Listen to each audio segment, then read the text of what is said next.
धन्यवाद. आता तुम्ही फक्त संवाद तिकडनं साधलाय. आमच्या काय झालं, व्यवस्था कशी झाली ती प्रश्न होते. महायुतीला बंडखोरांचं या ठिकाणी आव्हान आहे. महायुतीत बंडखोरांचं आव्हान आहे, काय सांगा? तुम्हाला एक गोष्ट सांगतो, कोणीही बंडखोरांना त्या ठिकाणी निवडून देणार नाही.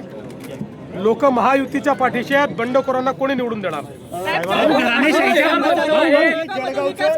परंतु त्यांच्या दर्जाचा प्रश्न आहे. काही थर्ड पार्टी ऑडिट करून काही जबाबदारी निश्चिती होईल का साहेब?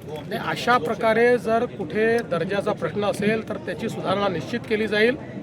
पण केवळ आरोपाकरता आरोप असतील तर मात्र त्याच्याकडे लक्ष दिलं जाणार नाही. घराणेशाहीच्या विरोधात आपण पण इथं घराणेशाहीचं दिसून येते. अनेक उमेदवार जे आहेत त्या नेत्यांच्याच घरातले आहेत. स्वतः म्हटले होते साहेब. असं आहे की महाराष्ट्रात भारतीय जनता पक्षाने एक पॉलिसी ठेवली होती.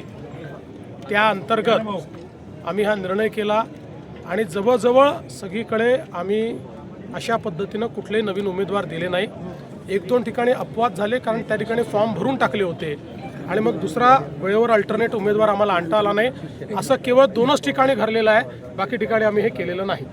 आशिष शेलार म्हणतात आज सिंगापूर होणार आहे, मात्र आपण जवळच्या शिरपूरची बरोबरी करू शकलो नाही. जळगाव शहरातील जी उपनगर आहेत त्यांची जी परिस्थिती आहे ती आजही जैसे थे आहे. मला एक सांगतो, मी सिंगापूर वगैरे कधी म्हणत नाही.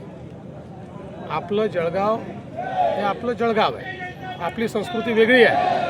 जे काही घडलं जळगावमध्ये ते आमच्या काळातच घडलं आहे आणि पुढच्या 5 वर्षामध्ये विकसित जळगाव आपल्याला करायचं आहे. आशिष शेलार म्हणतात अजित पवारांना की तुम्हाला जर वीर सावरकरांचे विचार पटत नसतील तर तुम्ही लांब राहा किंवा पण मला असं वाटतं की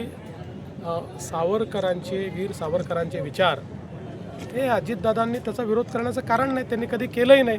म्हणजे मला माहिती नाही त्यांनी केलं असेल तर, आजपर्यंत तरी मी बघितलं नाही. पण हे आमची भूमिका ही पक्की आहे की वीर सावरकरांचा विरोध हा आम्हाला मान्य नाही. राज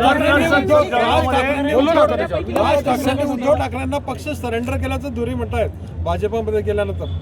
असं आहे, आता ते त्या पक्षामध्ये होते त्यामुळे त्यांना त्या पक्षातलं जास्त माहिती आहे. ते शेवटी काही ना काही नाराजी असेल म्हणूनच आमच्याकडे आले की नाही. त्यामुळे ती जी त्यांची भावना आहे ती अनेक लोकांची भावना आहे. एक सांगतो, त्यांच्या युतीमध्ये सर्वात जास्त नुकसान हे राज ठाकरेंचं होणार. रवींद्र चव्हाण यांच्या विधानावर जे बिनविरोध जे निवडून आलेले आहेत, असं आहे की रवींद्र चव्हाणांनी त्या विधानावर स्पष्टीकरणही दिलेलं आहे, दिलगिरी व्यक्त केलेली आहे. त्यांनी हे स्पष्टपणे सांगितलं आहे की मी फक्त रेकॉर्डबद्दल बोलत होतो की नवीन रेकॉर्ड तयार करा. बाकी विलासरावांच्या बद्दल या महाराष्ट्रात पक्षविरहित सर्वांना आदर आहे. त्यामुळे विलासरावांच्या स्मृती कोणी पुसणार नाही, कोणी पुसू शकत नाही. आम्हाला सगळ्यांना आदर आहे.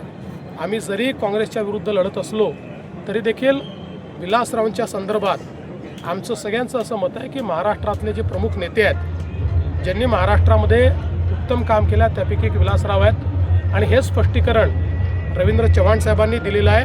आणि याच्या पुढे जाऊन कोणीही निवडणुकीच्या काळात दिलगिरी व्यक्त करत नाही, पण त्यांनी दिलगिरी व्यक्त केली आहे कारण त्यांच्या वक्तव्याचा चुकीचा अर्थ निघालेला.